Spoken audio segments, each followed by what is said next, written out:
सबसे पहले आप सभी लोकतंत्र के चौथे स्तंभ के मीडिया के साथियों का स्वागत, वंदन और अभिनंदन करता हूं, जो आप जनता की आवाज़ बनने के लिए आज आए हैं। 14 अक्टूबर से दिन मंगलवार से आमरण अनशन हो रहा है 19 सूत्री मांगों को लेकर, जिसके संबंध में सभी संबंधित अधिकारियों को, प्रदेश और जिला स्तर के, संभाग स्तर के अधिकारियों को दी जा चुकी है। 7/1/2023 को मुद्रिका कोल की हत्या हुई, जिसका एक ऑडियो भी आया। और यही हत्या अगर एक आदिवासी की ना होकर किसी नेता, मंत्री या किसी बड़े अधिकारी की होती और पुलिस खुलासा न कर पाती तो CID CBI की होती। एक तरफ मड़ई उत्सव मना रहे हैं, कहते हैं आदिवासियों का सम्मान, और दूसरी तरफ आदिवासियों की हत्या हो रही है और उन्हें न्याय नहीं मिल रहा। तो मुद्रिका कोल के हत्यारों को सजा दिलाने के लिए और पीड़ितों को न्याय दिलाने के लिए आमरण अनशन।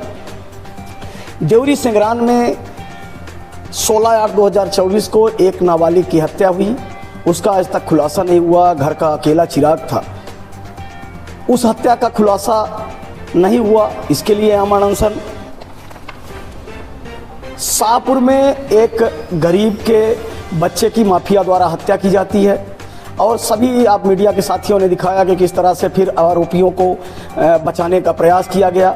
ये भी दिखाया गया कि आरोपी घायल है, तो अगर अपराधी घायल है और उसको लेके जो भागे, तो जितना मेरे को जानकारी है और आप सबके माध्यम से कि अपराधियों को संरक्षण देना, उनको भगाने में जो सहयोग करता है वो भी अपराधी है, तो उनको सज़ा नहीं दी गई।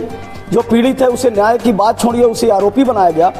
और पीड़ित के साथ आंसू पोंछने के लिए जो खड़े हुए, उनकी चुंदई शिखा तक उखाड़ ली गई। और शिखा का महत्व हिंदुत्व में इतना है कि मुगलों के शासनकाल में लोगों ने अपनी गर्दन कटा दी, लेकिन शिखा नहीं उखड़वाई, जनेऊ का त्याग नहीं किया। एक कहावत है कि जबरा मारे रोवे न दे, तो मतलब ये न्याय भी नहीं करेंगे और रोने भी नहीं दे रहे हैं। आप रोएंगे तो आपको उल्टा फंसा दिया जाएगा। एक कैलाशपुर में हत्या हुई थी जो कि आपके निर्भया से भी विभत्स थी। मैं जाके देखा था और आप सबने भी देखा। आज तक उस घटना को याद करके रूह कांप जाती है कि किस तरह से एक माँ की हत्या की गई और एक केवल नाबालिग को आरोपी बनाया गया। मेन जो आरोपी थे सोची समझी रणनीति के तहत उसे बचाने के लिए।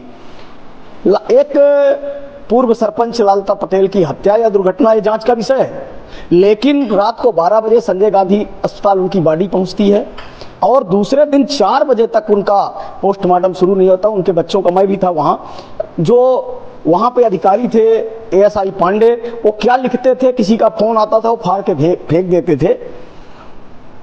फिर राजस्व से संबंधित समस्याएं हैं, आप सबसे छुपी नहीं है। भ्रष्टाचार व्यापक है, यही शिवराजपुर देवतला विधानसभा का नई गढ़ी जनपद का है, जहां करोड़ों रुपए का डैम बनता है, जिसके लिए सैकड़ों एकड़ जमीन अधिग्रहित होती है।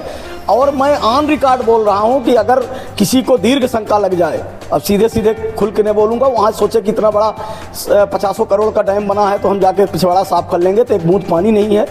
ये बहुत बड़ा व्यापक भ्रष्टाचार है। पंचायतों में कई करोड़ों के भ्रष्टाचार हैं। गौशालाएं बन गई हैं 38 लाख की, उनका संचालन नहीं हो रहा है और यहाँ नवाचार हो रहा है। जले ट्रांसफार्मर हैं, केबल है नहीं, उसके बाद भी बिजली के नाम पे लोगों को लंबे बिल दिए जा रहे हैं। स्वास्थ्य विभाग में और अन्य विभागों में जो आउटसोर्स कर्मचारी हैं, जो उनका ठेकेदारों का अनुबंध है कि न्यूनतम मजदूरी, ऑन रिकॉर्ड बोल रहा हूं कि नई गढ़ी के स्वास्थ्य विभाग में जो कर्मचारी हैं 8-8 महीने से पेमेंट नहीं मिला।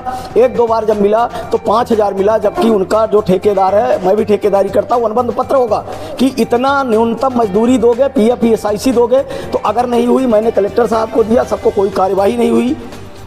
कंपनियों द्वारा जो निर्माण कराए जा रहे हैं उसमें स्थानीय, जबकि चुनाव आता है तो बार बार कहा जाता है कि स्थानीय रोजगार, स्थानीय जो रोजगार के उद्योग लगेंगे उसमें 70% 75% युवाओं को दिया जाएगा। कहीं कोई इसका पालन नहीं हो रहा। स्कूल और आंगनबाड़ी केंद्रों में पानी की व्यवस्था, बिजली की व्यवस्था और सारे चीज़ के नाम पे टेंडर हुए, पैसे निकाले गए, कहीं नहीं है। न आंगनबाड़ी लगती है, न पोषण आहार मिलता, न स्कूलें लगती हैं।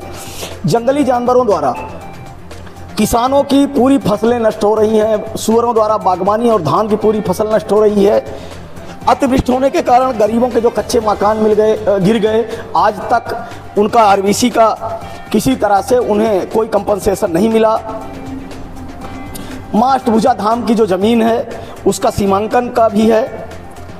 इस समय आप सब देख रहे हैं कि घर तो छोड़िए, देवताओं के मंदिर अभी आपने देखा कि नई गढ़ी के मंदिर में चोरी, यहाँ पे गन्नेश्वर धाम में चोरी, और नई गढ़ी जनपद क्षेत्र में या मऊगंज जिले में प्रतिदिन एक ही रात में 3 से 4 चोरियां हो रही हैं। सोमेश्वर सिंह महाविद्यालय है जहां लड़कों के जो रिजल्ट हैं खराब किए जाते हैं और फिर कैसे सुधारे जाते हैं, बहुत बड़ा खेल है।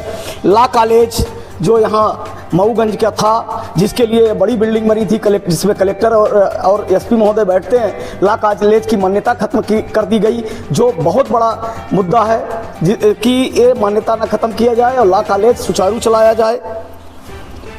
इसी तरह से भीड़ में मुख्यमंत्री सरोवर जो आरईएस द्वारा निर्माण कार्य कराए जा रहे हैं, उनमें व्यापक भ्रष्टाचार हो है। बनी बनाई रोडों का टेंडर हो रहा है। एक 3 करोड़ 65 लाख की रोड बन रही है, 3 साल से बन रही है, कहीं कोई काम नहीं हुआ। भीड़ में 4 करोड़ 25 लाख का मुख्यमंत्री सरोवर, एक बूंद पानी नहीं है।